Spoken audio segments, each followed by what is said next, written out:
or some way, somehow. And this will just be my little opening, and we'll just talk about some scheduling and shit. I won't do an introduction. I'll just go straight into questioning and getting some opinions, starting with Thomas. Here we go. Right now, we'd like to bring on a young man who believes in doing things his own way. Based on the way he kind of get next to all of the folks who've seen him work, his way has got to be pretty hip. So let's lay some noise. They sit down there.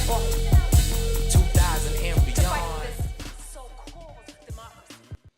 Man, 2020 NFL season official. We're kicking it off with the scheduling. Schedule came out last week. Thomas, you came up with some super strong points that a lot of people can't get with and don't really understand. I'm sure there's probably a lot of pissed off people with some of the things that we came up with. We got a lot of people who are praising the Bucks to go ahead and win the NFC South right off the top, become Super Bowl contenders right off the top. These cats ain't even met each other yet. Nobody's been in the same building, same area code for most of it. Just right from the beginning, Thomas, what is the biggest misnomer that's out there right now with the Bucks and the possibility of them making the tournament just right off the bat? Well, I think you said it in your question. That there's just a lot of unknowns right now. We don't know exactly how this virus, how the pandemic's going to unfold here the next few months. Whether when exactly players and coaches will be allowed to be in the same rooms and be able to practice again. So there's just a lot of uncertainty, and we're probably heading toward a shortened off season. And that's not ideal when you've got a 43-year-old, soon to be 43-year-old new quarterback coming in and learning a new offense. Supposedly going to be a collaboration, but nonetheless, he's going to be learning a new offense, adapting to new teammates and new coaches. So it's just that's maybe the big kind of question mark here with the Bucks. I think no doubt they have talent on both sides of the ball. Maybe the most talented team they've had since I can really remember. But it's just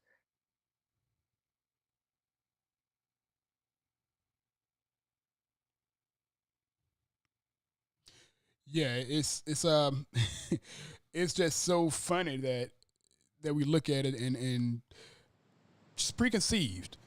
We got two big additions, two main additions, which Gronkowski at tight end, and what's that dude's name? Timothy Brady, that cat. So we got Tom Brady, serious business, Tom Brady, and Gronkowski coming in, and immediately, not just media, not just fans, but even the team. The team really thinks that this one addition is a big enough deal to make everybody else so much better and bring everybody up. Which, honest to goodness, we talked about this before too. We talked about just minimizing some of the mistakes that were made in the previous season, and it's a playoff team. Nikki, you've seen how this team has gone. You've seen how it's gone from high hopes to absolute nothing before the season gets to the halfway point. I mean, how do you take in some of this information that you kind of see now? Like, how does this resonate with you and your newfound attitude of just letting things be? Like, how entertaining is it for you to see some of the speculation and as well as the elation? Like, how do you see that now? Shall we call it tomfoolery? Call it tomfuckery is what I had been calling it. I'm just kidding. No, you nailed it earlier when you just said, they haven't even been in the same room. And I know that we've discussed this before, but how many times have we looked on paper and said, oh man, we've got the dream team. Remember the dream team Eagles, and then we were the dream team Bucks, and then we go like 2-14. Like, you just gotta just chill the fuck out, bro. like, Right. like these guys haven't even been in the same room. Tom probably doesn't even know everybody's name on the team. Like, he's just gotta. How can you say that he's gonna bring us a Super Bowl? I mean, I always got my fingers crossed, but yes, he has traditionally been the greatest of all time, but he has been in the same system for 20 fucking years. Right. I think, and I get that he hasn't always had the weapons, that he did in some of those Super Bowl runs, but somehow he made it work. But I just, we're like the opposite of that. We get the best names at times, and it just doesn't fucking do anything. So for me, I'll believe it when I see it. When I see some consistency on the field, and I'm not just talking, 2 or 3 games, I'm talking like half the season. When we can see some consistency here and we're not folding at the end of games or those things, then I'll be super freaking excited with maybe we could discuss a playoff run. But at this point, I want relevant games in October. My God, right. Most people say December. I'm like, man, if we could just get past Halloween, if we could just get to Halloween with a fucking decent record. It's just so funny. I mean, obviously, we as fans, Nikki and I, we look at it and we just hope for a lot of times we want to hope for the best, but conventional wisdom, because we've seen it come and go the way that it's like, okay, well, it's got to be like a bit of skepticism, and it's rightfully and it's deserved. It's rightful skepticism because you've seen the team just show these glimpses, show these flashes, show all of these things, but it never sparked into a flame. And it's from season to season, we've just been snake bitten. But Tom Brady and his magical personality as well, and everything that he can come with is going to change the team. Just today, Mike Evans, one of my favorite players, he came out and said, no, it was yesterday. He came out and said Tom Brady is about to change the franchise. That's a lot of pressure though. That's a strong statement. Thomas, you brought up again some of the things you brought up in your Red Zone newsletter. Some of the reasons to take pause with those kind of high hopes. Can you go in just a little bit deeper here and kind of explain, kind of clarify some of your statements that you made in your writing? Well, I think, number one, the quarterback, he is the greatest of all time. I think, I don't think there's really any question about that anymore. I think he separated himself from someone like Peyton Manning. But, as Tom Brady would probably tell you, that's in the past. I mean, that's what he's achieved to this point. What is he going to do going forward? I don't think he's finished by any means, but I don't think we're going to see, we can count on the Tom Brady of old. There are some signs that he could be on the verge of decline. I mean, we are here in uncharted territory, really. Yeah. There's not. I don't think there's never been a quarterback who's played, I think, even more than 6 games once he's hit 43 years old. I think Testaverde is the only one who's played at least 6 games. And he was 2-4 in those games. So, I mean, Tom Brady may still very well be a good quarterback, but you just don't know for how much longer. And I think it's certainly worth the gamble for one more season. Mm-hmm. But when you kind of look out beyond 2020, 2021, they've committed another $25 million. That would give me pause. Yeah. But number one reason I think it's to be skeptical. You don't know exactly what you're going to get from Tom Brady.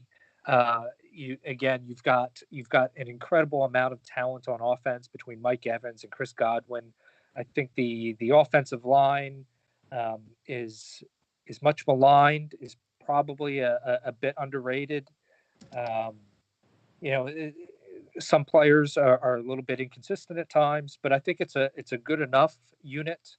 Um, and I think the run game remains a question mark, but I mean,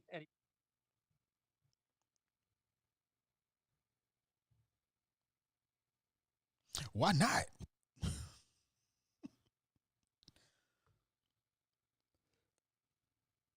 you know, I'm not.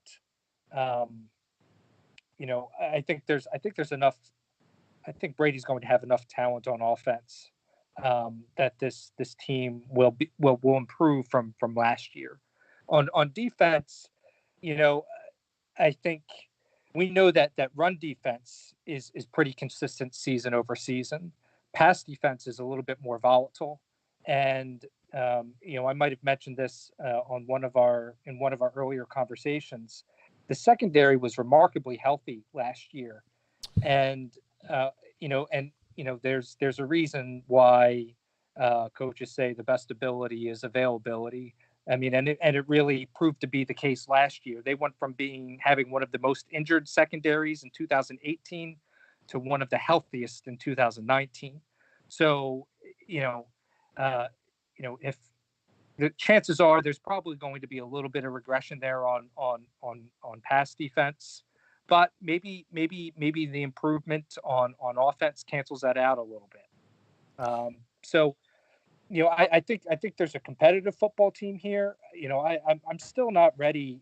I don't quite see the Super Bowl hype. Um, I feel like let's see this team get through the October. There's a I think a 4-game stretch during the second quarter of the season where they'll play 3 games on the road. Let's see where that team is after that, and kind of assess the Super Bowl chances. Yeah, so let's talk about that schedule because that's a pretty pretty big factor in what the Bucks can do and what to expect from them. Of course, opening up the first week with the one of the bigger challenges with the Saints. That's a pretty big challenge. Of course, we have to face the Saints twice a year, anyways. Nikki, you remember, of course, the last time that we went into New Orleans and put up I was there. just right. You were there. Yeah. Like, obviously, if the Bucks go in and win against the Saints this season with the guy we have behind center, it won't be the same kind of elation as far as underdog surprise, but it will be the very first win of Tom Brady in a Bucks uniform. Like, how would you put that matchup? Just with the players we know who are on the roster as of now. Of course, obviously we don't know who's healthy and how they're going to go into week one. It's far too early for anybody to even talk about, who's the better team and so forth. But just as a fan who's gone to a lot of stadiums, who's seen a lot of games, being that this is week one, how would you rank this as far as an excitement level for the Bucks in 2020? Like, how would you see that? Well, it's definitely the excitement factor is super high. I mean, obviously, everybody who, is going through detox right now during the off season, just in general on a normal, year, week one is always the biggest hype, and after that game, either we're going to the Super Bowl or we're trashed and we have to fire the coach and blow it all up, and there's no in between. So, and it happens every year. And I always tell people, like, I don't give a shit if we win. Well, I do give a shit that we win, but I don't give a shit if we win or if we lose.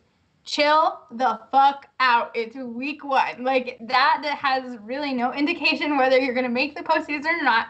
So, to your point, you can't really get into who's going to win, who's going to lose, who's the underdog, who's not. As a football fan, not just a Bucs fan, I thrive during games when you can see first ballot Hall of Famers compete against each other. So for me, just in that aspect, like, I hope Drew Brees is healthy. I hope Tom Brady is healthy, and I hope we get a hell of a game for that. There's so many unknowns, but I think just the hype around that game, it's well deserved. Just even for that fact in itself. That these are two quarterbacks that we may never see something like this again with those two. Right. For this matchup, except for, obviously we'll see it in November 8th on the second Oh, time we right. see So it. like I'm just talking like overall in I'm history. kidding. I'm kidding. I'm kidding. But no, I mean it is definitely a huge deal, and the reason why I wanted to ask, the reason why I pointed that question to you again, because you traveled, you've seen what that stadium looks like, you've seen where we've been at, and and pulled off an amazing victory and so forth. It's just a really, it's just a really unique feel, no matter what, like you said, because it's two basically Hall of Fame first ballot quarterbacks, and it's just going to be a super crazy deal. Thomas, as far as the scheduling is concerned for you, do you think that's an advantage for the Bucks? You can see can you find a disadvantage to the Bucks facing the huge task where we knew it was coming anyways of facing the Saints the first week out? Well, I mean, you said it. I mean, you had to play the Saints at some point, right? And I think um, absolutely, it's an advantage to have them right out of the gates. I know it sounds kind of contrarian. I mean, you had Skip Bayless say,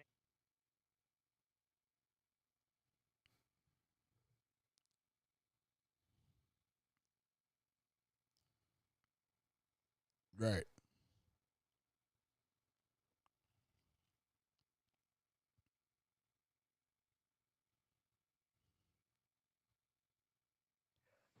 all of the sudden, the national media really cares about the Bucks and their schedule. Well, maybe they don't really care so much about the Bucks as they care about Tom Brady. Let's be honest.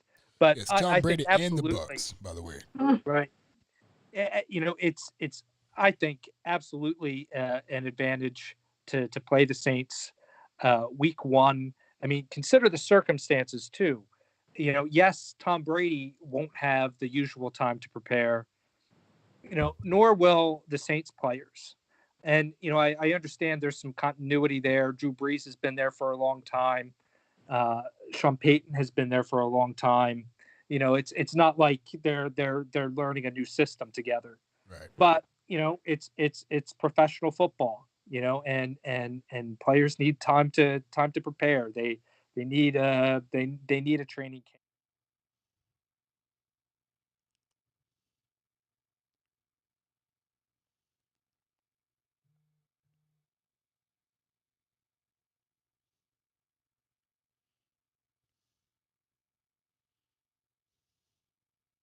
They're 3-5 at home, and two of those losses have been to the To the Bucks. Bucks, yeah. Um, there was the one in 2018 that Nikki was at, and there was the 2015 was the second game of the season. Jameis Winston's, I think, uh, excuse me, Jameis Winston's first win as a Buck.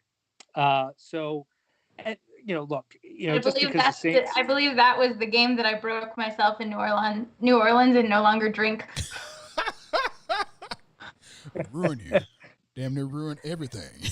Yeah, I broke myself. My Superman costume did not fit, and I haven't put it back on since. Damn near cost you an epic tailgate in L.A. It's crazy. Oh, yeah. At least this was after the game. I made it to that one. Thomas, you were saying. yeah. So, of course, just because the Saints have struggled in September before doesn't mean that they'll struggle again. But history does show that in September, early in the season, um, some crazy things happen, right? I mean, going back to that 2015 season, the Bucks got crushed in the home opener against the Titans, right? Ooh. And then they come back. Then they come back the next week, go on the road to New Orleans, and beat the Saints. So I mean, some crazy things tend to happen early in an NFL season. But it's partly because teams are just kind of getting back into a routine, back into football shape. And as we've seen in recent since the approval of the last CBA, we've seen fewer.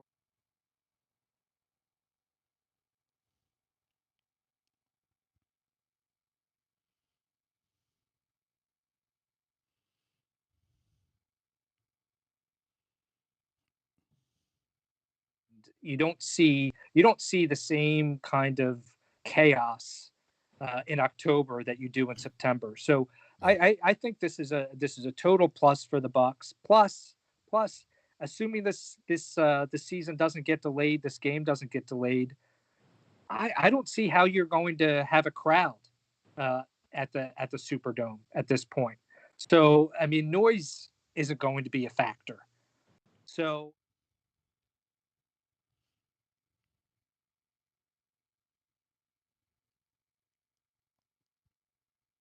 Yeah, it's a scary thought, but it's something that it's a sobering thought, but it's actually logical that we may not end up having crowds for the very first game. Go ahead, Ma. So, and maybe I don't know what you guys' history is in playing the sport. I obviously didn't play the sport. But when you consider how teams prepare and looking at game film from previous years, and I think, Thomas, I think you wrote this in your article, they're not going to have all the film in the world of Tom Brady with the Bucks to study. So my question would be, on a normal game day when you're preparing and watching film from one team and one like quarterback coach system, I'm sure that takes most of the week to kind of figure out the tendencies and their tricks and all those things. Is it almost double work? Because if they're going to do some sort of collaboration type offense, you now have to almost do double the film work. Like, you have to watch Bruce Arians' Bucks from last year. What does he do? And then you have to go back and watch New England or Tom Brady in New England and figure out what his things are and kind of try to navigate how those things kind of come together. And you're just guesstimating at that point of how it's going to work and what you need to prepare for as the opponent. So I think also, Tom, in your article, you mentioned the Saints, they have the one up for the fact that they've been with the same coach and the same quarterback, and they know their system and their lingos and all of those things that gives them a one up on us. But like, in my opinion, isn't it almost like equal when they have to do double film work and we have to do double work to get on the same page with each other? Like, could that not almost cancel out that argument? And I don't know. That's what I'm asking. no, I think that's a great question. I would love to know what Sean Payton's thinking. Heading into week one. I really don't know how they're going to prepare for the Bucks. Because I don't see how this offense can operate the way that it did last year. I think Bruce Arians can talk about, oh well, we're going to meet in the middle, and I'm sure Brady's going to adapt, and I'm sure Arians is going to adapt some. But I would think that Arians is going to have to come to Brady more than Brady's going to have to come to Arians. Wow. Yeah, that I mean that's I think Tom Brady's really going to. I mean, he's the quarterback. He's the one on the field. So I think the offense. I'm not saying that Bruce Arians and Byron Leftwich aren't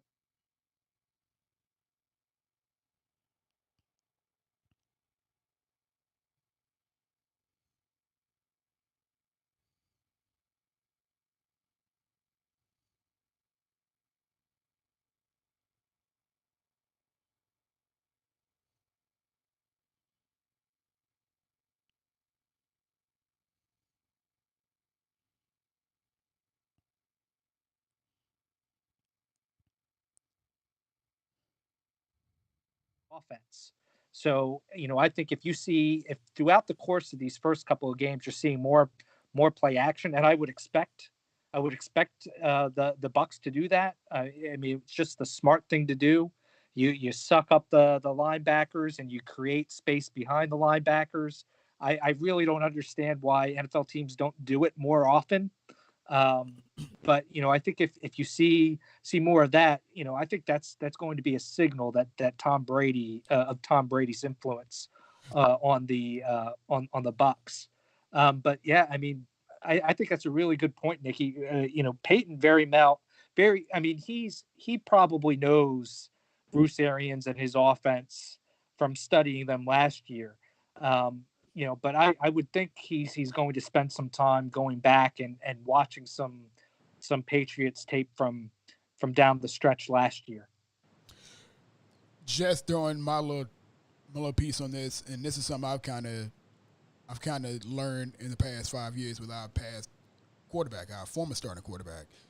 When it comes to teams and preparing for coaches and all these other things, preparing for what kind of tactics teams like to lean towards, for me, it's always come down to what the players do, to what the quarterbacks do. Our former starting quarterback had a bunch of bad tendencies, just like a lot of other quarterbacks. They have tendencies to do certain things, so players play to those tendencies more so than they can play to a coach. You can't tell what the hell a coach is thinking or saying or doing in that time period between the 15 seconds before they snap the ball. The play can be anything, and all these options all exist. It's just depending on what kind of player you have behind center and what they do with the ball and what they tend to do with the ball. When we look at our former starting quarterback, everybody knew he had a tendency to look for the longest play, even if we talked about there were shorter options available, something that our current quarterback has a tendency to do opposite. He tends to look and take the short check downs. He likes to get the ball out of his hands. So I think not being able to pin down a specific tactic like you can with some quarterbacks, Tom Brady and some of the better quarterbacks, they tend to mix it up a hell of a lot more. So it's harder to dial in on them, especially when you're talking about you looking at going from one extreme with Bruce Arians and his tendency that people like to say that he likes to take long shots, and then mixing that up with a quarterback who likes to take shorter shots and then be really selective with his big plays. I think that would cause a hell of a whole lot of issues for New Orleans if they were to try to go back and try to dial in that way. Like I think that'd be a scary good advantage the Bucs would have, because you can't really dial into the offense based on what the coach and the former quarterback used to do, which everybody was able to do. I take for instance when we had Ryan Fitzpatrick. Ryan Fitzpatrick, same offense that Jameis Winston was running for years, but every time that Ryan Fitzpatrick got into the game, the offense looked completely different because he had tendencies that the former starting quarterback didn't have, and it was harder to like just nail what he would do. When you have somebody who's more up and down with their tendencies, I think that's harder to dial in on than it is to go with a coach. When it comes to the coach, you really don't have a clue as what a coach does. But players have tendencies that stick out like a sore thumb, and that's how I feel about that tendency. But that's a hell of a question, and it's gonna be something that we're gonna look at too. That's gonna be a hell of a topic to bring up every week, because you remember when Bruce Arians got hired, he made this one point about where people think that I like to take long shots. That wasn't me. That was Carson Palmer. There were shorter routes available. He chose to take the longer routes. So we don't know how smart of a quarterback, how smart of an offense Bruce Arians actually runs, because his quarterbacks, the last three that we've seen, Palmer and Winston, they had a lot of the same tendencies. So I don't know what Bruce Arians is going to be able to do from the offensive side, but that's a hell of a question. That's gonna be You're welcome, Tom. I've given you writing material for the next year. Oh no, I'm right. No. Yeah, I've already written this draft. I already got this. That's why it took me so long to answer. I was writing the draft in my head. It was. Yeah, it's a great question. And to follow up on your point, Robert, like I'm convinced that's how some teams played Jameis Winston. In fact, if you guys remember the game against the Broncos, I remember. I was there well. too. Was that? I was there for That that. was Yeah. 2016, 2016. right? Early in, I think it was early in the season. So Week 4, if I'm not mistaken. Aqib Talib came back and picked off a couple of passes, right? And Yep. I remember talking to Talib after the game, and I was kind of curious about what it was like when, coming back to Tampa Bay and what he thought of Jameis Winston. And here's what he said. He said, "We watched the tape. We saw how confident he was in his arm. So we knew we'd have 5 to 6 opportunities today to get our hands on the football. I think we capitalized on 3 of them, so we'll take that. I'm convinced that Aqib Talib wasn't the only cornerback or linebacker in the NFL that thought that way. That, hey, we're going to get 5 to 6 opportunities today. Let's just kind of sit there and be patient and wait for a mistake to come our way. Right, and as much as I've had my talks about the former starting quarterback, we can be clear, like that's with all quarterbacks, especially the not so good ones, the ones that are not so good, and the ones that are good. They have tendencies. He had a hell of a whole lot of bad tendencies, but I remember that quote, and I quoted that every single time someone spoke to me. And also, there was a quote that Wade Phillips had, and I can't reiterate it at all. But he also spoke on that same subject. But I do remember that article. When it basically was like, yo, you give him enough time, he's going to hang himself. Just give him enough time. And obviously for us, it was on the first drive, and I think it was the first drive, and I believe the fourth drive, 2 interceptions. So, yeah, I mean, those kind of things exist. But New Orleans, of course, has been used to playing our former starting quarterback for the past 5 years. They see us week 1. It's going to be something, man. It's going to be a hell of a game with a crowd or not. I don't even care if they have a crowd in the Superdome. That's good for us. However, week 2, when Carolina comes to town, that's when I need everything to be situated. Nick, I need you to put in a couple calls and make some favors, because I really need to go to that game, and I need something to happen week 2. Bro, I'm worried about myself right now. How dare you? I have to travel much farther than you. Selfish bastard. Hey, so here's a question for you, Nikki. 8 home games. Which one excites you most? Which one are you aiming for? Home games? Yeah. I actually think I'm going to be there for the Saints game in Tampa. I think that one's going to happen. But if we want to talk about exciting, there's a couple. There's about 3 of them that are really interesting to me. The Rams game, just because I want to see how they retaliate to us after last year. Yeah. The Chiefs is always obviously interesting because of their Super Bowl champs. And I just think that the Vikings are such a weird team every year. So if they're good and we're good, that could be a really fun game. But the Vikings are kind of like us. They're either really good or they're just not. So we'll see.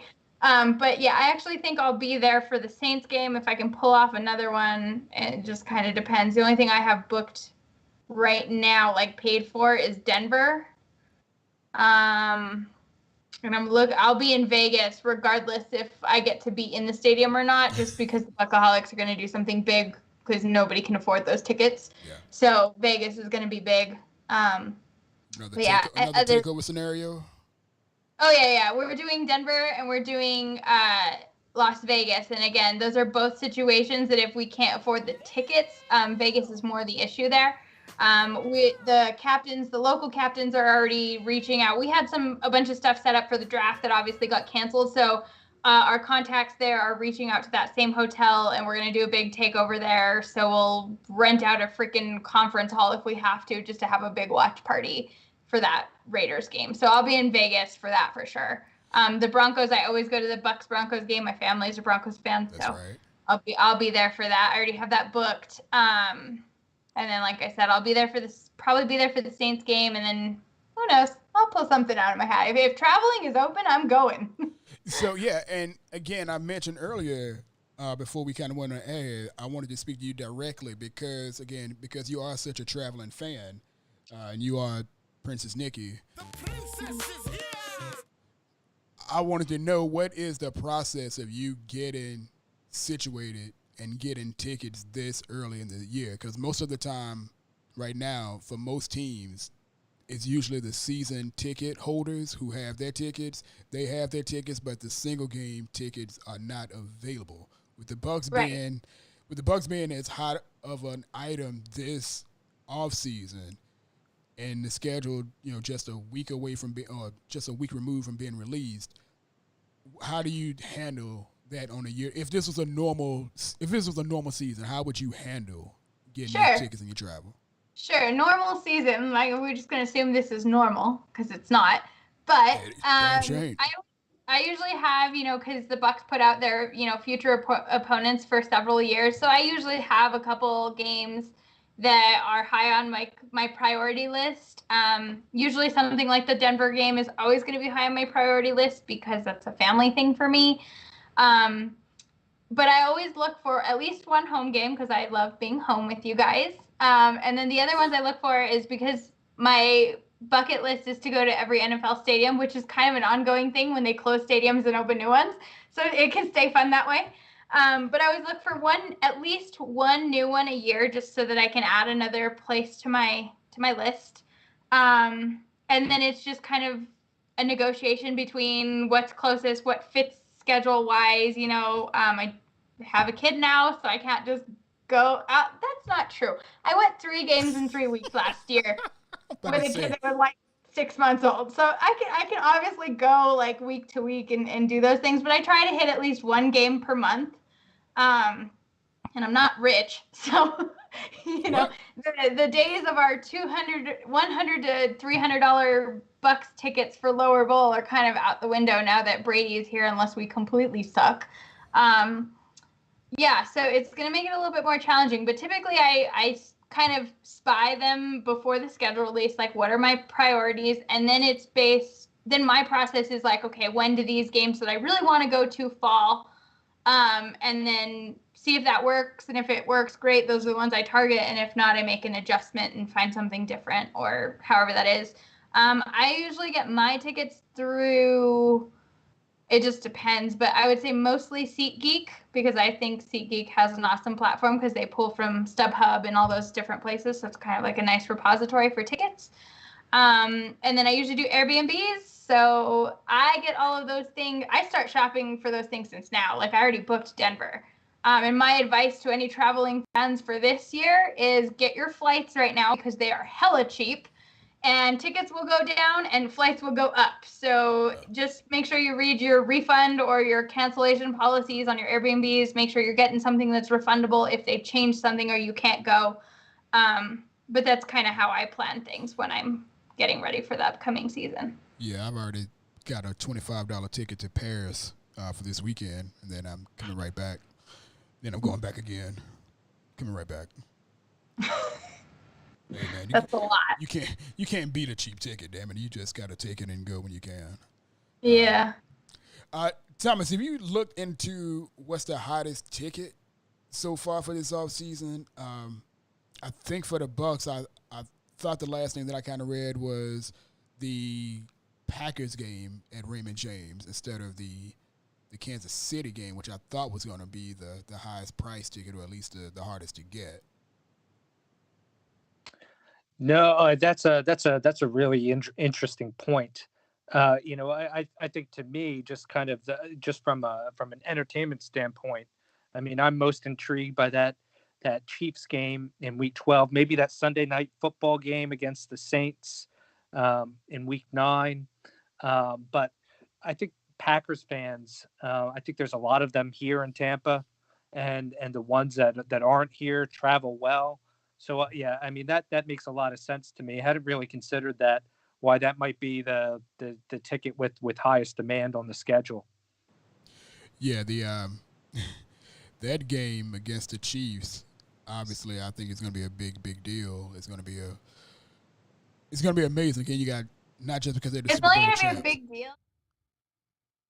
deal. I think it's going to be a big deal just because you got the second hottest quarterback in the league with Patrick Mahomes.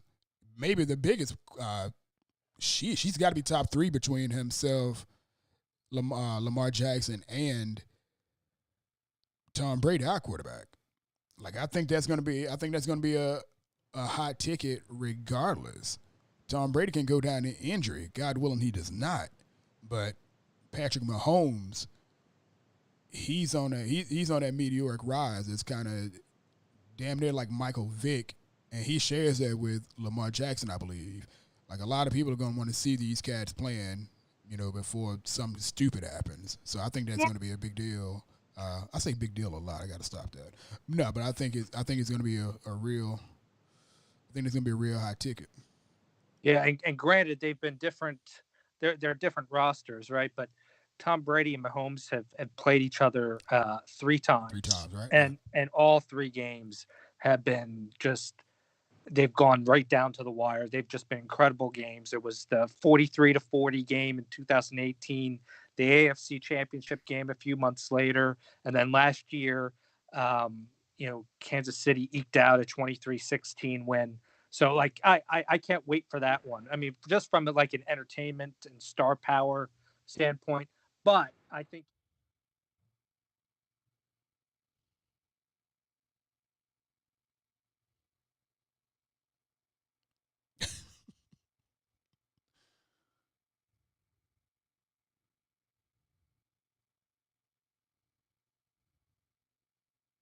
Is week 4 versus the Chargers. And there's a few reasons why. Number one, it's a 1 p.m. East Coast game. Chargers are coming from the West Coast to the East Coast. It's going to be like 10 a.m. for them.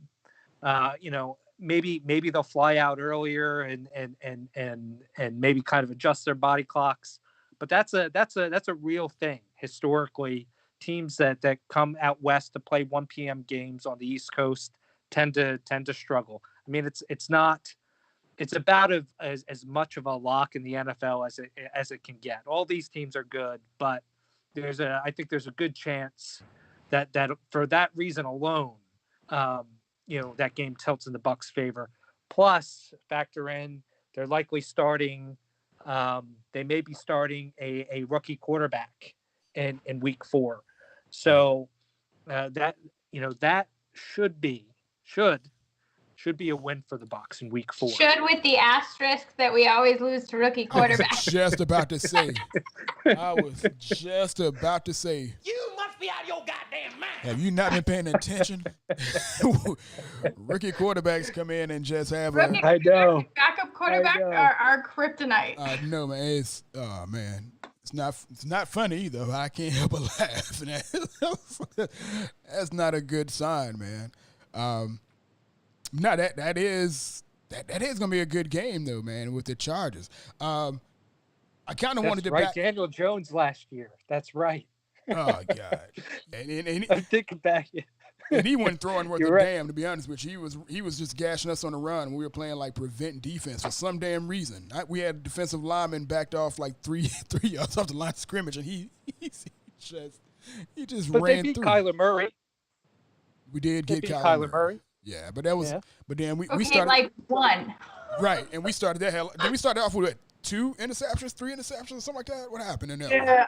Yeah. First drive. There was definitely an early interception. Yeah, it was. I think first drive Maybe interception 2. again, and that was not fun to watch. I was in the stadium for that one too, and I was just like, "You got to be damn kidding me! This can't be happening." And that little dude, man, Kyler Murray. I say little dude, he's probably my height, but that cat, I just thought he was gonna cause fits because he wouldn't stop moving. And he looked like he was so many speed levels above everybody else on the field. So, yeah, I'm definitely. He's not hopping on your train there. What's that? I said he's not hopping on your train, Tom. No. I'm definitely not. I'm more skeptical about rookie quarterbacks than I am about anybody else on that damn schedule. Any of them. We are so jaded. So listen, it is cautious optimism. Like, I'm optimistically cautious. I know better. I know we can't do anything. We can't give anything for granted. There's something else I'm going to end up talking about, which I've not stopped talking about since the draft. But again, we got a lot of stuff that's kind of perfect world scenario. Again, I'll talk about it in the next podcast. I'm not going to go into much of it now, but there's a whole lot of stuff that can go right and go wrong for this team, and I'm hoping for all the right stuff, but I'm so not ignoring any of the negatives. Jumping back. I can throw out one more negative because we were talking about this, I don't know, a little bit ago. But in talking about positives and negatives for the week one and this thing, there's something that Booger McFarland said years ago, way back in the 98.7 The Fan days, right? Something that always stuck with me when it comes to considering the Patriots and players leaving New England. But Booger always said, Bill Belichick tends to cut them 1 year early rather than 1 year too late. Yep. And we know that Tom Brady was not the Tom Brady of old last year. I'm not saying he was bad, but he was not who he has been. So when we were discussing positives and negatives and what could go in our favor, what couldn't, there's reason that Belichick didn't fight for him to stay that we know of, right? We obviously don't know what happened behind closed doors, but I don't know. That's just something that stuck with me, and that's why I'm still a little bit cautious. I know, Tom, you were talking about his age and those things, but again, Bill Belichick doesn't cut players a year too late. He always cuts them a year too early, and then when they go somewhere else, it doesn't work out. That's an interesting point because I'm skeptical that there really was much of a market for Tom Brady. I mean, we heard rumblings about Tennessee and San Tennessee's Francisco just as even. jacked up as us. Yeah, the Chargers were maybe the next most serious team, but what I think really brought Brady to Tampa was them guaranteeing that second year. I think the market for him, if he wanted to go somewhere for one more year, might have been larger. So I wonder whether that was what kind of separated the Bucs from the rest, was that their willingness, desperation really, to go a second year with Tom Brady. My deal with his age and everything and his alleged supposed, I don't want to use the word alleged, that sounds like an a-hole term, but supposed decline. I have to look at what he was working with when it comes to his receiving group and some of those things like that, because we saw guys who were making plays that were there. Statistically, it wasn't like he actually fell off. Again, I almost hate to bring him up, but average to below average quarterback that we had last year, they were so close to, like, his worst being Tom Brady's worst was what a lot of people consider to be our guy's best. Like, we've seen him on such a high level for most of his career that when he had like just a bit of a slowdown, it felt like he had just went completely downhill. So I'm not really sure how bad he. I'm not sure how bad he went. He was bad. I didn't mean that. If that's how it came across. No, absolutely, Nick. And I was about to say that is the term "bad" isn't what you use, and it should have been what I used. But the perception that he has declined to a level that he wasn't, I think that should be acceptable and obvious, because he was at an elite, and I don't use that word ever, but he was at the elite level. Going again, looking at what he was working with, I can understand where his play fell off. There are clips of him on the sideline talking about he can't trust his receivers. I've never heard that honest to goodness, I've never seen or heard that before from any quarterback. And I think it's a terrible thing for a quarterback to say, but he didn't say it to them. He was actually just saying it to his head coach. He was like, I can't trust, like, I'm not throwing him the ball anymore. I'm like, holy like, who the hell would say that? Like, it must be terrible, terrible happening for him to say it. And that's kind of what he did. So, it's a hell of a point. And it's legit. That is a legit cause for concern. It doesn't weigh on me as much, but it's definitely a concern. And it's something that, again, I'm going to be looking at.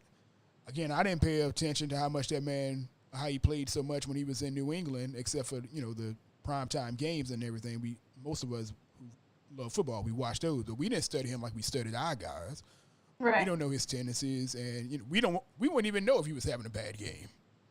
At least I would. No, you're right. You're completely right. And I hear what you're saying about the fall from greatness is further than, the fall from mediocre. I get it.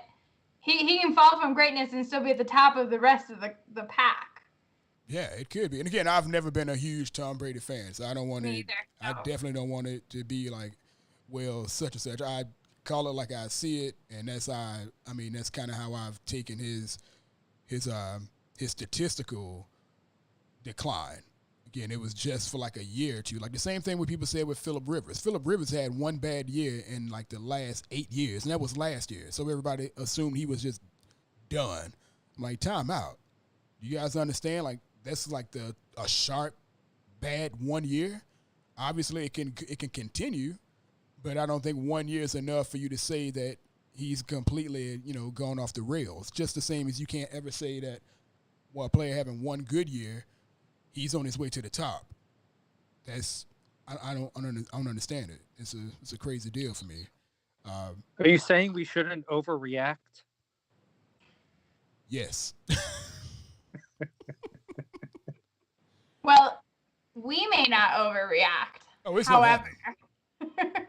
It's gonna goddamn happen. outside of this little call here, I cannot make promises for others. I mean, it's all fandom, man. I joke all the time, and I've actually had to stop messing with people on social media and so forth. There's some people who just react in such a ridiculous way that I don't want to hear it. I can't deal with it. Yeah, I can't deal with the Super Bowl after week 1 thing. Yeah, that's or fire the coach after I can't deal with it. Just stop. just a fuster of cluckery. I can't deal with that at all.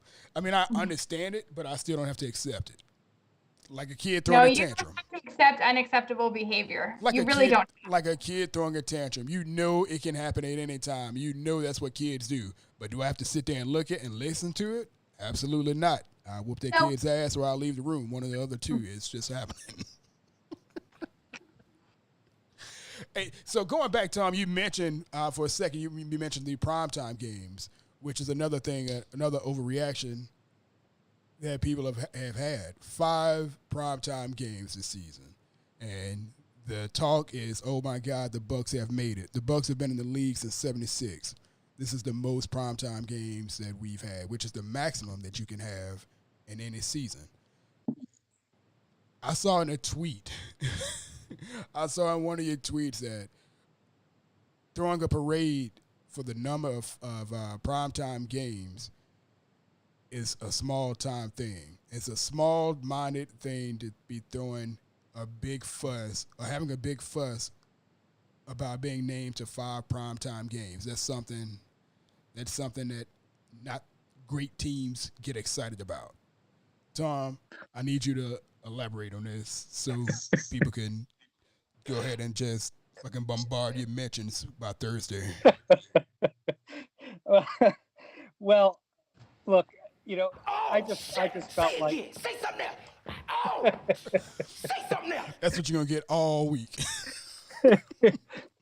I actually expected more backlash from that comment than there actually was. But like, here's the deal. Like, yeah, so all eyes on the Bucks, but they haven't played a game yet. Like, it's just attention, and like, I know, things have been bad here for what 12 years since the Bucks last made the playoffs, right? 2007. So I understand that some people are starved for attention, but it doesn't get you anything. And I just kind of felt like the Bucks were a little over the top in celebrating it. I couldn't see the Dallas Cowboys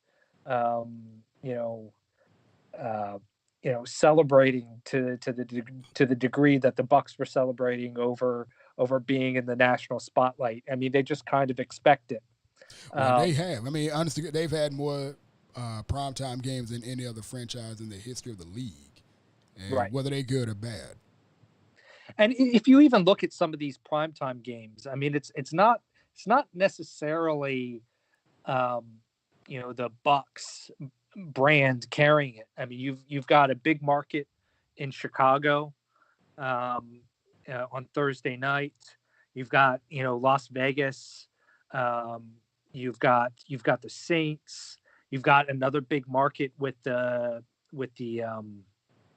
I skipped over one. There's the Giants, and then there's and look, I know the Rams fans aren't they don't have the following that other teams do, but it's still Los Angeles. I mean, each of those teams. I mean, this isn't this isn't the Bucks and the Bengals. I mean, the Bucks still need, I think, another until they start winning football games consistently. They still need another brand, to kind of carry that national spotlight with them. Is Tom Brady not that brand though? I was about to make the same point. Clearly, I think you can make the point that you can definitely make a case that that he is the brand, because I honest to goodness think this is similar to Kobe Bryant and Dwayne Wade. These guys who basically went, they got a limited time. right. And they've basically made clear that they only have a certain amount of time. Like in the, with Kobe and Dwayne Wade, everybody knew this was their last year. You better get your ticket. This is it. So I got a high five from Kobe Bryant during that last year. You high-fived him? Yeah, I got a high five from him in Dallas. And you I had free floor tickets right next to the tunnel, and Kobe walked out. I got a high five from him. And you right before he announced that it was his last year. Did you wash your hands? No, I'm a Laker fan. Sorry. No, I was asking because, I mean, that's the same. Was it the same hand that you shook Mariah Carey with, or no? I didn't shake her hand. I gave her a hug, and we touched boobs in the picture. That's yeah. I love her. Yeah, you do. I do. Yeah, you do. That's not a secret. Okay, got it. The amount of money I paid for that is ridiculous. Thomas, I'm sorry. Continue, man. So you can tell we've been friends for a long time. So transitioning,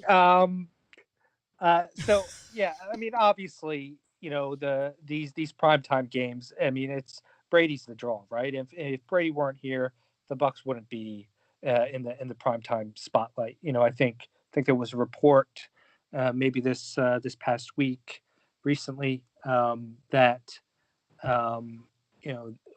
once the Bucks signed Brady, the networks and the league were kind of scrambling to kind of reconfigure the schedule a little bit and kind of get some make sure that some of those Bucks games got into prime time, got into better time slots. I mean, look, it's not just the primetime games, but there's a lot of late afternoon national type games that they're going to be featured in. Yeah. And as I was about to say, okay, so it's this extra attention. It's really cool, and there's a lot of games here that I can't wait to see.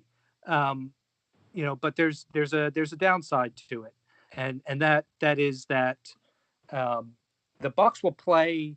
Partly because of these primetime games, they will play 6 games this year in which they've had less rest than their opponent, and that's the most in the league. Right, coming off those. And that's, because they. Yeah. I'm sorry. I think you're going to end up making this point anyways, but I think we have some of those guys who are coming off of their bye week, right? Yeah, I think there's a couple of them, which isn't. Which might also be tied for the league lead, but it's not. I don't think that the NFL screwed the Bucks by any means by scheduling 2 bye week opponents against them. I think the Packers might be one of those teams that has a bye before they play the Bucks. So.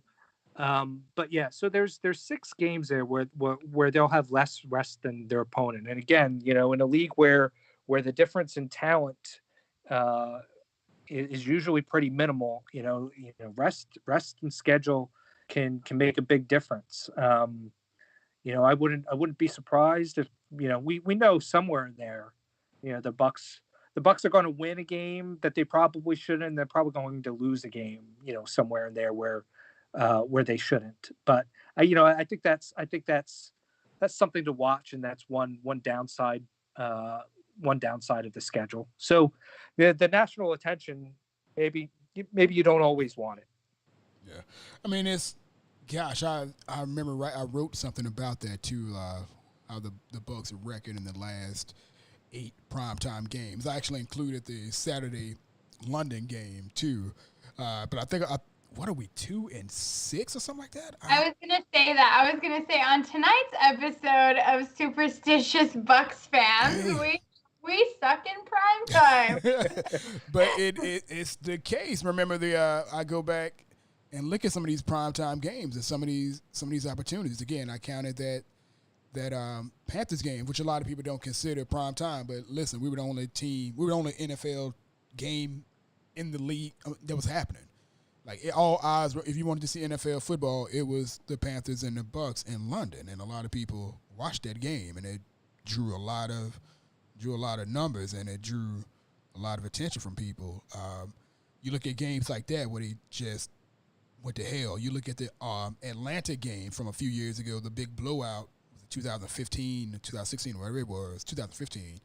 Then you look at, oh my gosh, the couple 2016 Ketchup and mustard game. Yes, that game. Holy sheesh, that was something else.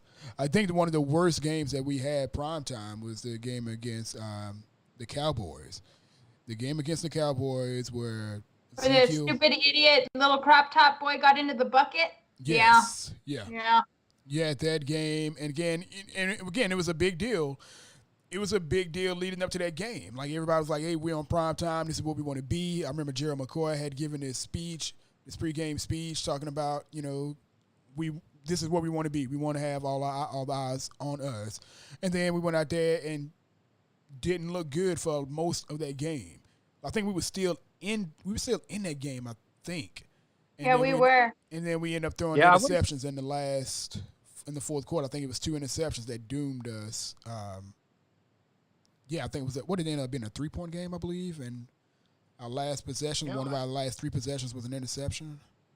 I forget. I want to say that they might have had the lead in that fourth quarter. I mean, they fell behind early. I think they fell behind like 17-3. Mm-hmm. And then I think they had the lead at the start of the fourth quarter. They came back. They were leading 20-17 at the start of the fourth quarter.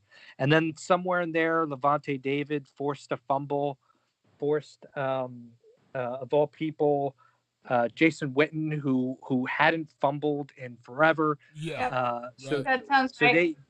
They had a real chance to pull off the upset there, and then what happened? They just didn't capitalize. And really that was it, right? The playoff hopes kind of evaporated in that fourth quarter. Had they won that game, they would have snuck into the playoffs in 2016, I think. Yeah, oh God, yeah, it was a December game. December 19th, I believe it was. And again, but it was one of those things that we wanted to have all eyes on us. And as a Bucks fan, I wanted to have that. I wanted to have that big victory in prime time. I didn't give a damn if it was in prime time or not. It could have been a 1:00 game. I just needed to have that win against this big team that everybody was talking about. And I remember in that game, Noah Spence was whooping the left tackle and the right tackle. He was whooping their asses with one shoulder. Noah Spence was putting on they could not stop this dude. If it wasn't for them holding him, which the referees just swallowed their whistles on this. I remember that was my okay, Noah Spence is going to be the guy. Their whistle would have made more noise than what actually happened. Oh my God, man. It's ridiculous is what that was. But yeah, but again, I mean, I don't want to pretend like nobody should be pretending like the primetime games aren't a big deal. Most teams want to have primetime games. However, again, just with the whole overreaction to having, Tom Brady and some of these other things and crowning the team as Super Bowl champs already, just adding to that, it kind of makes you be like, okay, everybody chill out. Just let's get it together. Let's get to training camp. Let's get in and out of training camp before. Let's get off Zoom and Right. let's get... Hey, these virtual meetings, man, I'm telling you, I'm sure somebody's not showing up to them. Because I couldn't. I'd be making waffles in the morning, missing all the meetings and shit.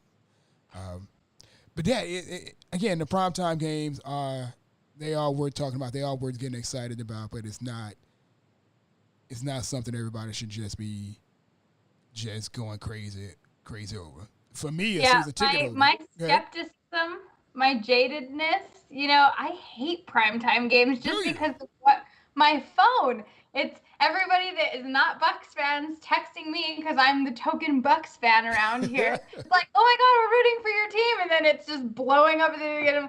Sorry, love you. You'll get them next time. And I'm like, just shut up and let me be. Damn it. Bad luck bastards. Don't hop on my wagon if you're not willing to write it down. Oh, sheesh. But yeah, I'm the same way though. But as somebody who has season tickets, I'm like, okay, let's say something dumb happens with me and my schedule. Could be a pretty decent time. There's a lot of people who want to pay to get those get those tickets. Yeah, I mean, for a lot of people, they're gonna make a lot of money on just selling these tickets or brokering these tickets, whatever they do, for better or for worse. I mean, I don't want to knock anyone's hustle, but a lot of the time it's terrible. But with these primetime games, and how many of them are in Tampa?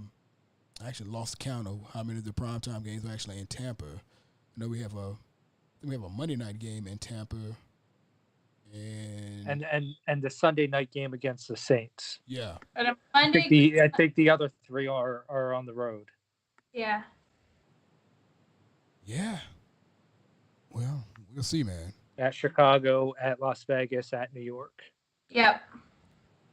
It's just gonna be interesting. I'm excited about it. Again, cautiously optimistic. I'm excited, but I keep looking at all the things that can go right and hoping for them. But I'm looking at all the things that can go wrong, and I'm like, okay, this has to be acknowledged, and go ahead and prepare for it now. Just go ahead and do it. You got free time. You can go ahead and you can set yourself straight now. You don't have to go to work tomorrow. None of that shit. Just get your mind right and know that the Tampa Bay Buccaneers have to play 16 games like everyone else, and there's no free passes. We can go 16-0 because that's a real thing that happened to some other team before, or we can, go 8-8 because bad shit happened to good people too. Or we can go 2-14 because that shit happens to us. Oh my gosh! If we go 2-14, what do you think? What do you think Tom Brady does? Ooh. Yikes. Is there a record? Is there a record you can think of, Nikki, that would prompt Tom Brady to say, you know what? I don't think I'm coming back for one last year. And one more. I think it's like it's got to be pretty bad. I would say if we were 8-8, he would probably come back because there's something to build on, and he can have that one last hoorah. But I want to say anything less than 6 wins, maybe. I'm just pulling shit out of my ass though because I don't know him. Right. Yeah, I think if they win any less than 6 games, something seriously wrong happened, and Brady was injured. I think the floor for this team is in the floor is in that 6-7 range. I have a hard time seeing. I have a hard time seeing this team win fewer than that unless he's injured. And again, I'll end up speaking more on this in a later podcast. And Nikki, I'm probably going to have you with me on this one too. Tell everybody else to get mad. But again, I think you like me a little bit. I think we have fun. Hey, I love it. I 100% love it. But again, this is again win now, which I've been asking to kill this win now deal for 2 years, and really been pushing it for the past couple months. Written about it, talked about it on every single podcast I believe I've done. But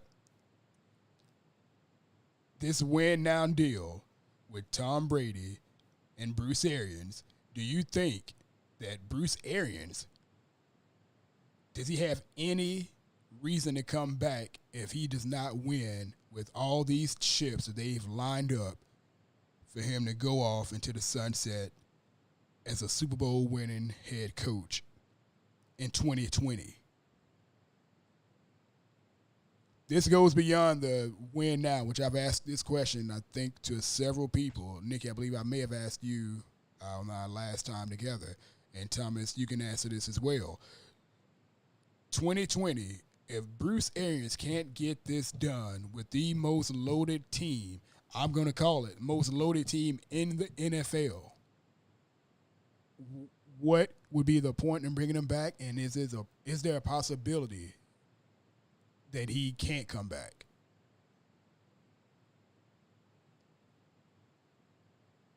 Tom? Yep, I'm back. You're back. Where the hell did you go?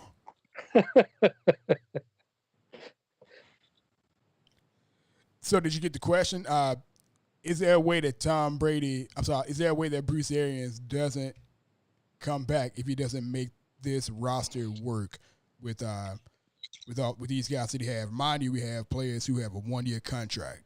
And mind you, we have players who have positions that after these 1-year contracts, there aren't suitable backups or replacements or anything for them. Players like Ndamukong Suh.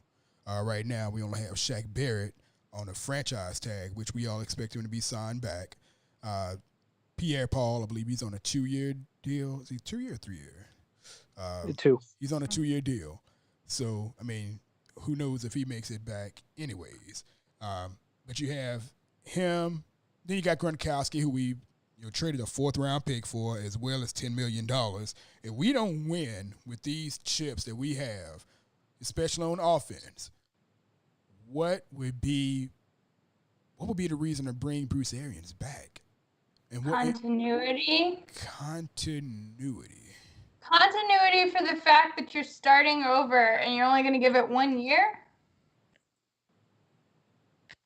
I don't know. You asked me for a reason. The reason is that this, especially with the situation that we have currently, with not being well prepared, and so basically we're taking our regular season schedule and using that as practice, right? Quote, air quote. Maybe that following year is the year that they are able to get that consistency and fill in those gaps. And I'm not saying gaps in terms of players, but just like mentally and being able to take the steps if we suck this year. Like, you asked me for a reason, that would be a reason I would give. Okay. Yeah, I can't. It's a 2-year kind of a process, a 2-year plan. And sorry, Robert. Yeah, I mean that's really it. There, it's a win now deal. And I don't see anything barring some kind of catastrophe, whether it's injury or health. Why Bruce Arians and Tom Brady and Jason Light and the whole crew won't be back for 2021. Now, again, I just want to clarify, I'm not advocating for it. I'm not asking for it to happen. However, I'm trying to push all of this to the forefront because Bruce Arians, who came in as the quote-unquote quarterback whisperer, he was supposed to be one of these guys he was supposed to be the guy, the only guy that could straighten out the former starting quarterback. That failed 1 year. Obviously, he only had so much deal, but again, that failed. The assumption going into last year was that there's no way that they only give Bruce Arians 1 year with this franchise quarterback, quote unquote. That happened. He's out. Tom Brady, again, short leash, well, not short leash, but short-term contract, 2 years. Gronkowski, again, 1 year contract. And Ndamukong Suh, a player who they should have, either got a backup to him or absolutely replaced him this season in a draft, 1 year contract. So much has been put into 2020 that there's really no contingency in my mind right now. I feel like there's such a lapse as far as contingency for the following year if this year isn't like a strong push like damn like conference championship level push. Like I would question whether or not they continue to go with Bruce Arians with so much invested in 2020. Do you believe that they would invest this much? Because circumstances matter, right? Yeah. Do you believe that they would invest just as much as you described circumstantially when we have this situation at hand with COVID and not being able to be together and all of these things? You think they would invest that much money for a practice season? Like, the circumstances matter. Circumstances matter. However, the league hasn't taken those circumstances into consideration, being the fact that they've not pushed the season back. That is where I stand, and that's how I feel about the circumstances. Nobody else is getting a mulligan for the circumstances. If they push the season back or cancel the season, absolutely, I would say, yeah, I understand. I understand everything, but with everything as it is right now, with everybody else having to play, again, the same 16 games like the Bucks have to play, the same expectations as a regular season still exist. At least that's how that's what I'm considering. Again, I'm not advocating for any pushing of one person out the door, any of that stuff. I'm just trying to I want to line some of this stuff up and get a perfect understanding, at least get it in the minds of some people, or it's just a question. Again, nobody else is saying, well, things didn't go perfectly, things didn't go as planned. Right now, they for better or worse, right now they're just taking the schedule and going as planned. So all the expectations are as planned. Yeah, I in some ways I'm kind of questioning, like, as you're talking about this, what's the point? What's the point of? What's the point? Like, what's the point in worrying about us flopping and if it continues? Like, let's get on the field first. No, you are 100% correct. It was just a question that came up in the midst of something else that we were talking about. What if things don't work out? For some reason, I don't know why it came into my mind, but it did. Bucks. What's that? The same old Bucks. Yeah, it's true. Same old Bucks. I hate to say that. I sound like such a hater, but I don't mean to be. No, that's the response I need. So, thank you. I'm about to say congratulations.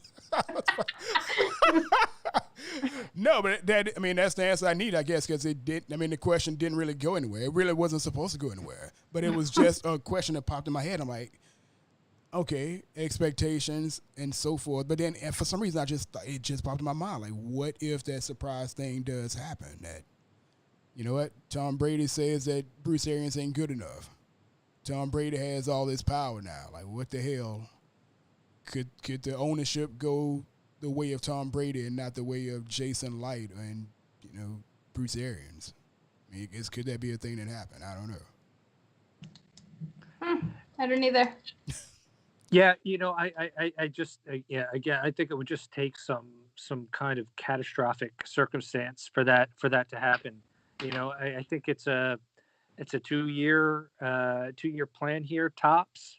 And looking out ahead to 2021, I realize they've got some contracts coming up, and they still may have to make some difficult decisions. But the salary cap as it's projected right now, of course, given the pandemic, this could the NFL's revenues can change, and because their revenues can change, that can affect the salary cap.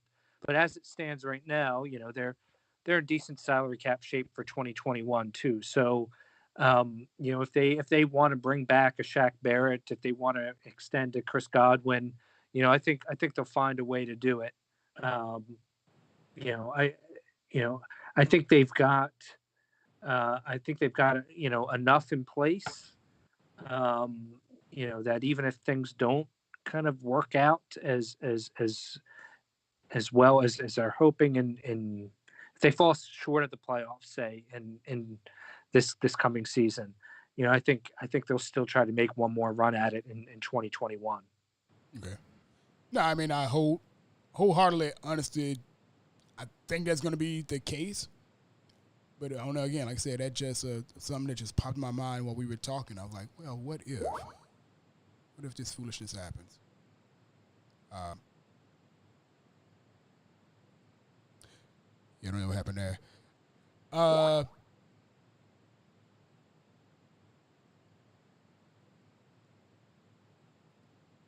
Tom, you still there? I'm still here. Okay. Yeah, I don't know what just happened there.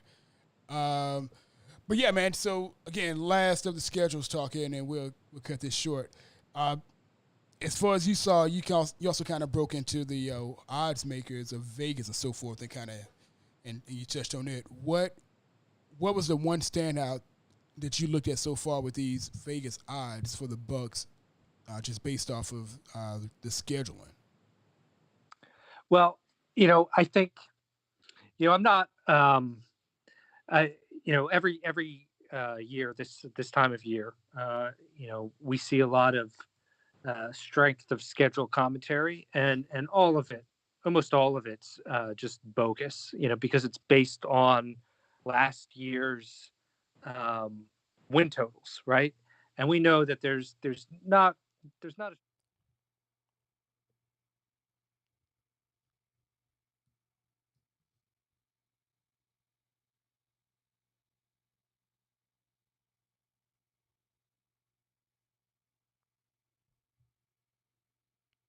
Right.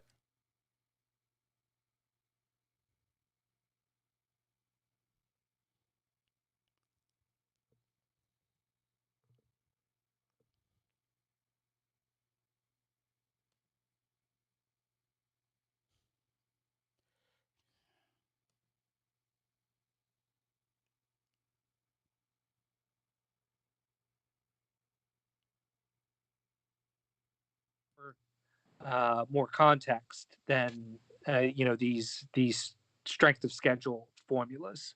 Mm-hmm. They're considering coaching changes, free agent signings, trades, injuries, rosters. They're taking in more of the picture. And then for some of these teams, they're if they feel like fans are a lot of money's coming in on the overside of a line, they're going to move that win total up.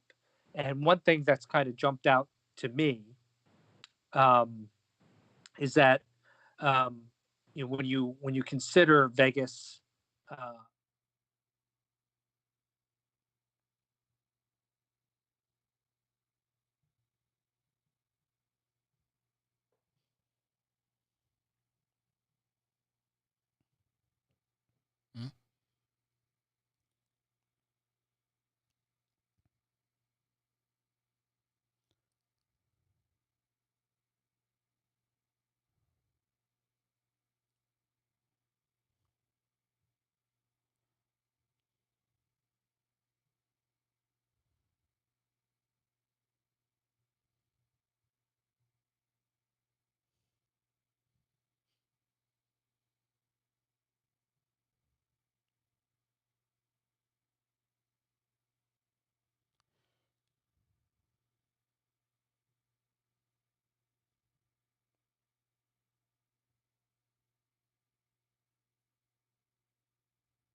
The Chiefs and Ravens, but their over under win total is at 9.5.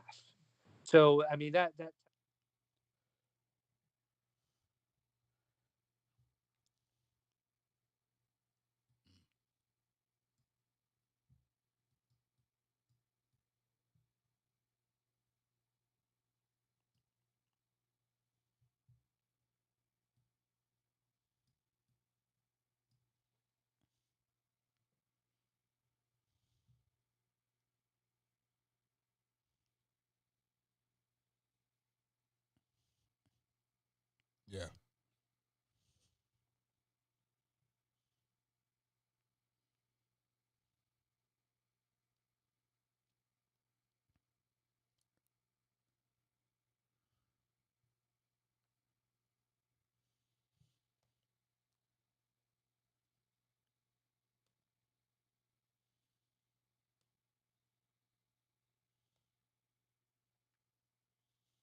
Well, I'm gonna be there. I'm already buying my tickets. Already. I'm just gonna camp out. You are gonna be there? We'll be there together. Yeah. We'll be there together. You and I would just camp out. We just camp out at the what the Buck tailgate location. Yeah. Just wait for something to happen. It'll be fun. Yeah, it should be. Well, Thomas, man, obviously, I appreciate all of your work, man. I check in on this newsletter every time I can. Sometimes I forget which mailbox it goes into. I got like 3 different mailboxes. My email. I'm like, damn it, which one to go to? I spent like 10 minutes before. I spent like 10 minutes today looking for it in my email. I'm like, what the hell happened? I knew I had it. But no, man, you put in a lot of good work on this piece, and I shared it with Nikki, and the super fan turned casual. She obviously she read it, and it had some commentary on it. And again, I thank you both, man. I love the perspectives. Every time I talk to both you cats, and what is this? Go Books? Stand by. What is this? What is this foolishness? What is that? I swear to you, I thought that was Bucks with 2 C's. I was about to kick you off. Yeah, I swear to, because it's blurred. Oh. That's what I was doodling. Holy shit, man. But again, I thank you, Nikki. God willing, I'll talk to you sooner than later. I want to have you on with another young fella, Liam Mitchell, who does the highlight videos featuring a lot of Bucks players via YouTube. A young cat out of California, 24-year-old. Dude is a Bucks historian. Like, dude can just memorize. He memorized so many specific plays and instances just off the top of his head. Like, I remember being young. Yeah. What are you, 26? Shit. Oh man, but no, I definitely want to have you talk with that cat, man. He's an awesome dude, Liam Mitchell. Yeah, he's got a pretty decent reputation via YouTube, and a lot of people ought to pay attention to him. Again, I thank you both, Nikki. Wait, I forgot specifically. Give me the most exciting game of the season for you. The most exciting game the one that you are. I know you got your ticket booked for Denver. The most exciting game for you? Are you talking about like one I'm planning to attend, or just the one you're planning to attend? Probably Vegas. And it's funny because I may actually not make it into the stadium because of those prices. However, I know my brothers in Vegas are pulling off some crazy shit for a Buckaholics takeover. So even if we can't be in the stadium because none of us can afford to give a kindy, we will be doing it big, and it's always a good time when the Buckaholics are together. So I love it. Solid. And young Thomas Bassinger, if you had to pick a game to be the hottest ticket or the game that you're most excited to go to, be it home or away, which game on the schedule would have your vote? Oh, just before the schedule even came out, the one that I was circling, the one that I'm looking forward to the most, I touched on it a bit earlier, is Tom Brady and the Bucks versus Patrick Mahomes and the Chiefs. You know, Andy Reid versus Bruce Arians. I can't wait for that game. Yeah. I'm trying to think if I had to pick a game that's going to be the most exciting for me, it'll be Kansas City and Tampa. I think that game is just going to be I just think that's going to be like the biggest game. And that's week 12. Yeah, that game just it's the perfect time of the year. If the Bucks are doing Sunday well, after Thanksgiving, I think. Yeah, the 29th. It's the perfect game of the year if the Bucks are doing well. Like, it literally sets. I wish it was the week after the bye. Yeah, why so? I don't know. I just have more rest for it. You selfish bastard. Oh man, but for some reason I think that game is just going to be so just electric, man. If both of those teams are doing well, matter of fact, I don't give a damn if Kansas City's doing well or not. As long as the Bucs are doing well and it's a possibility of Patrick Mahomes playing, that's going to probably be the game at Raymond James this year. Unless we go down to the wire with the Falcons, which I hope we don't in the last week of the season. That'd be a terrible thing to happen. I would cry. I would cry if it came down to week 17 with us and the Falcons. I'd just be pissed. Like everything is going wrong at that point. But anyway, guys, we're going to end it for tonight, man. Again, I thank you both. That's both with an F. Appreciate it. This is Outside Leverage. I am Robert Green. You're welcome. And hitting the record button. That fucker's out. Holy shit, I wasn't recording the whole fucking time. What the fuck? I'm kidding.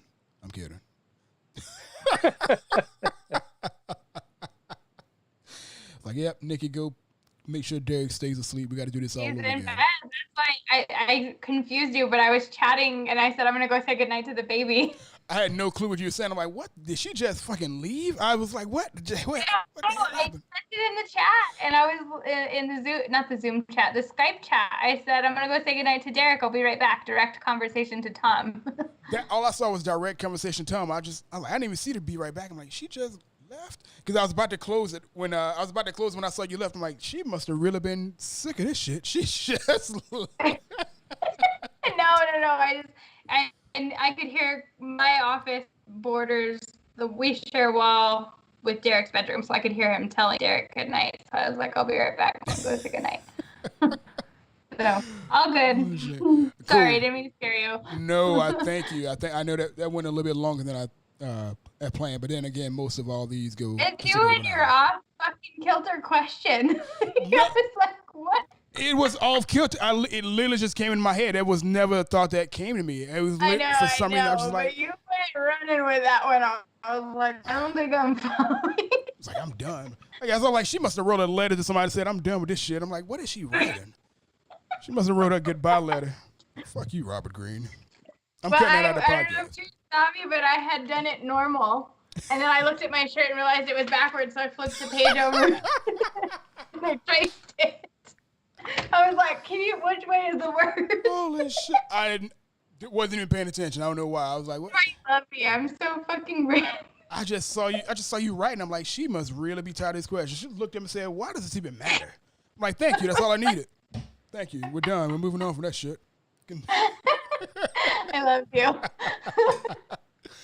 Holy shit. Thomas Bassinger, man. Appreciate your work. Hey, so your next one thanks for having me on, by the way. Yeah, thanks, Tom. That was fun. I had fun with you. Yeah, good talking to you, Nikki. Good to meet you. Yeah, so you too. I definitely be linking the damn it. Yeah, I guess I'll link the last newsletter into the details of the podcast for this one, which I'll be putting up tomorrow, since I have to go back and redo shit due to the video side of it. But I'll just link that one. I was gonna wait to see if you're gonna do another newsletter before, but it wouldn't matter. I'm just gonna link the one from the scheduled one from last Tuesday, whatever, to this one.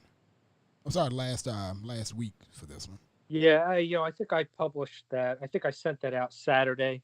Yeah, Saturday. Yeah. I mean, if you click on the link now, it's going to show you today's date. Right. Just because that's the coding in the email, but yeah. So yeah, it should be good. Okay. Cool. Well, man, thank you guys. I appreciate you. And Nikki, you and I will be talking tomorrow. No. Anyway, whenever you want me, I'm here. All right. Because I'm off of Twitter for a while. I can't stand people there. Yeah, I don't. That's why you don't see me on there as much anymore either. I don't play that game. No, I took my week hiatus and I realized I came back and did not miss it. I'm like, fuck this shit.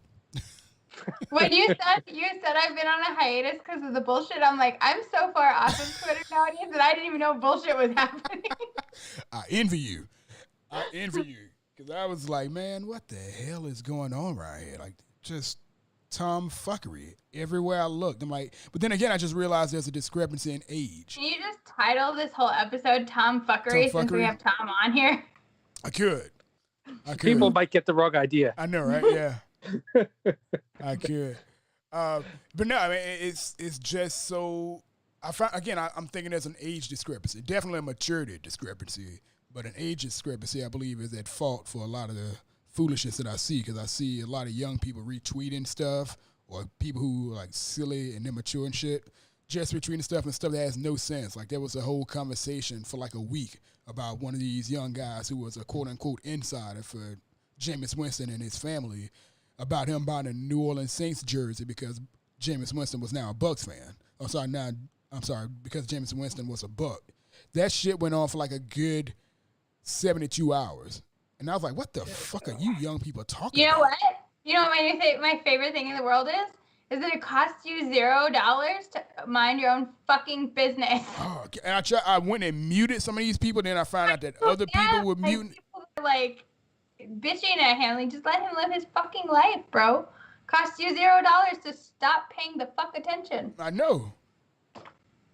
It was just, god damn it. Like, I couldn't block enough people. Like, seriously, I couldn't. It was like I blocked one person, and I found out somebody else was equally as stupid. I was like, I can't fuck with you people. I'm grown. I can't deal with this shit. Yeah, I'm grown. All right. All right, guys. Have a good one. See you. All right, Take thanks, care, Tom. guys. Later.